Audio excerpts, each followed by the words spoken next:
Hi guys, this is Giga from 2100 News. We're live from London, the Crypto Investor Show. I'm here with Gilad from the Credium project. Could you tell us a little bit more about your project?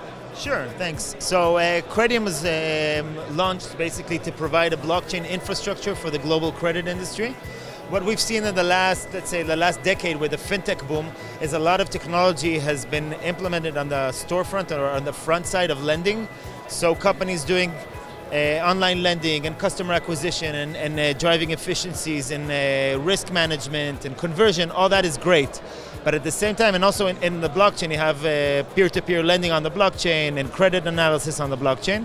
But at the end of the day, what a lot of people don't know is after you take a loan, the institution that gave you the money doesn't sit on the loans and wait 5 years until the money comes back. What happens is all these credit assets that are being generated are traded in the credit industry in the back end. And there's, today in the US alone, there's $18 trillion of outstanding debt that is parked on balance sheets of hedge funds and banks and all these institutions. And in order to keep driving economy forward, they always trade it between themselves because everybody has a different risk strategy and different exposures. The way this trading happens is based on antiquated technologies or processes developed 50 years ago. So literally people calling up people and rating agencies looking at Excel files, and until they process the data changed because every day it changes. So the Credium solution is building a shared ledger of credit assets. Imagine just like you go into a blockchain explorer and you can see the history of every wallet.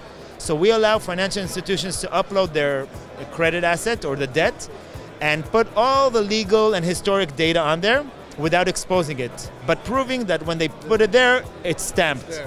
And when I want to buy it, I can just send a micropayment, unlock the data, and then if I like what I see, if it fits my risk strategy, I basically place a bid on the blockchain and the ownership transfers to me, and we eliminate almost all intermediaries in between, saving the industry between 1 to 1.5%, which is $270 billion of 18 trillion. And we allow all these counterparties to interact with each other while we still have the servicer being accountable. So we have oracles who are being rewarded for maintaining the ledger and keeping the regulator happy because all of the data is available to the regulators. Beautiful. At which point in milestones is your project at this moment? So right now we're building a pilot for two and a half or 3 different pilots for different financial institutions, and we're in the private sale stage where we have some funding from the financial institutions. But the long-term goal is, in the roadmap, we want to have our platform live at the end of 2018, and we're looking at it in a kind of a hybrid model. So just like the best analogy will be like we're Ripple for credit, right?